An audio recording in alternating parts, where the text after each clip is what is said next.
Greetings. I'm Dr. Uma Devi, Associate Professor of English, currently working in Dr. N.G.P Arts and Science College. In this video, I have lectured about the parts of speech, and this is the prescribed topic in the undergraduation program. So, parts of speech. What is here in this video? To tell the gist about this video, the video gives the introduction, why the parts of speech is important for the learner to know in English grammar, and what are all we call as a parts of speech in English grammar, and the classifications of those parts and its application. So moving on to the importance of parts of speech. Why the parts of speech is important? Because parts of speech in English grammar, that refers to the role what that every part, the word, plays in the sentences. So the parts are nothing but the words. But the words are classified as a parts. Why? Because that is what the parts of speech. The parts are called as noun, adjective, adverb, and verb. Like this, the classification runs to 8. And there is an argument in the modern grammar that whether the parts of speech are 8 or 9. If it is 8, then the classification goes like this: noun, pronoun, adjective, verb, adverb, conjunction, preposition, interjunction. If it is 9, then article to be added. So knowing about the different parts of speech and how to use those words, which makes the communication better. That is the very purpose that the learner must have a foundation of English grammar, and one among the foundation is parts of speech.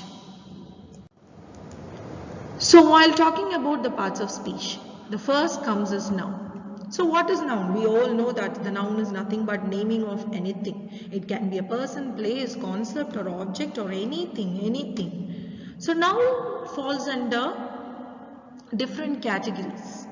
So what are all the categories? That is nothing but the types of nouns. So nouns can be classified into 8 types. What are all the types? That is proper noun, common noun, abstract noun, concrete noun, countable noun, non-countable noun, collective noun and compound noun. So there are 8 classifications of the noun. The few examples are discussed here. For example, if we call it as a common noun or a proper noun, what is meant by common noun? That is general naming of any things or any planets, we call it as a common noun. And proper noun, whenever we use some name to address a person or a place or anything, that is what we call it as a proper noun. So moving on to the next one, the second one, that is pronoun. So what is pronoun? The pronoun is nothing but the substitute for the specific noun. So when we listen to certain things, the main noun, instead of repeating the main noun, the pronoun is used.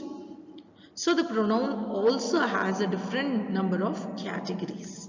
What are all those categories?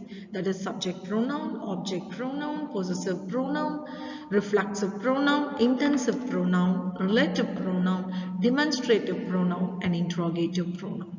So these are all the 8 types of pronouns the one has to know in learning the English grammar and to make the communication better.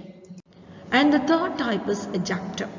What is mean by adjective? We all know that the adjective is a word which helps in describing a noun or qualifying the noun is called as an adjective, right?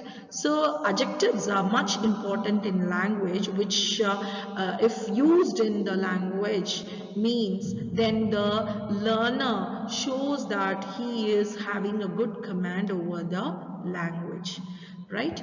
So moving on to the types of adjectives. The adjectives can be classified into 2. One is the types, the second one is degrees. If we call it as types, Types mean descriptive type, quantitative type, proper type, demonstrative type, possessive type, interrogative type, indefinitive, articles. Why the article should not be added as one part of speech? If that is an argument, then we can kindly defend by telling that article is one of the type which comes under adjective. So that is a case that many of the linguists make an argument stating that there are only 8 parts of speech in English grammar. And the modern linguists argue that the article also to be added as a main parts of speech, so it is 9 in number. So apart from this discussion, article comes under adjectives, and the last one is compound adjective. Then what we call it as a degrees of adjectives: the positive degree, the comparative degree, and the superlative degree. These are all the 3 degrees which falls under the category of degrees of adjective. Moving on to the verb. So verb, we know that it is a basic thing of a sentence. Without a verb, we cannot make a sentence. So the verb, what is that verb? Which describes any action, right?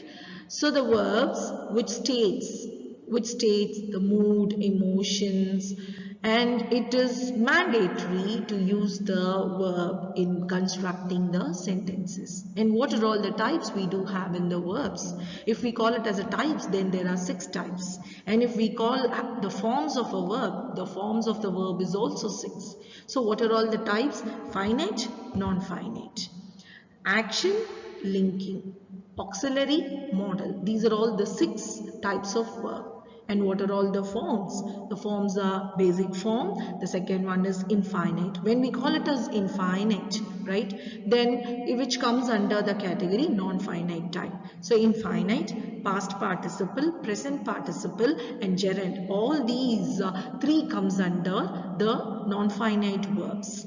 And the one more form of the verb is the past tense. So these are all the 6 plus 6, the 12 things, the 12 kinds of the verb the one has to master in making the communication better. And the next is adverb. When we call about adverb also has 6 classifications. So adverb, the adverb describes about the verb. And what it describes? It describes in 6 ways. Conjunctive adverb, sentence adverb, adverb of time, adverb of place, adverb of degrees, and adverb of manner. These are all the 6 types we do have in the adverb. Preposition. When we call about preposition, the preposition shows the relationship between the word and a sentence. So preposition, it denotes the time, place, direction, agent, thing, etc. So this preposition can be classified into 4. What is all? The preposition of time, the preposition of place and direction, the preposition of agent and things, and the preposition of phrasal. So all these 4 are must for the learner to understand in understanding the relationship between the word and the sentence. And the next one of parts of speech, the 7th one is conjunction. Do we have a types in conjunction? Yes, we do have. We have 3 types in conjunction: coordinating, correlative, and subordinative. So these are all the 3 conjunctions types. So why do we use conjunctions? Because in stating multiple idea, we rely on coordinating or correlating or subordinating conjunctions in making our sentences meaningful. And the last one is interjunction. So interjunction, what is interjunction? It solely conveys the emotions, right? Though the emotions, the particular word like alas, hooray, do not carry any meaning. The very sound what we make in conveying our emotions, that is what, that particular word is what called as interjunction. So when we bring the interjunction in the exclamatory sentence, the interjunction has to be followed by comma. Whereas if it is without the exclamatory sentences, the interjunction can be ended with the exclamatory note. So there is no subdivisions or the classification in interjunction. It is of only one type, that which conveys any word which just the mere sound conveys any emotions is called as interjunction. And the last one, as discussed earlier, if we add this as a one part of speech, then article. If not, then it is one among the adjectival type. Right? So article, we all know that the articles are three types, a, and the, and that can be classified into two major categories. That is, one is definite and non-definite. Right? So there is a definite article, and an and a is the non-definite indefinite articles, right? So that's all about this video, the parts of speech, with much more clarifications and with few more details and applications. Let's meet in the next video. Thank you.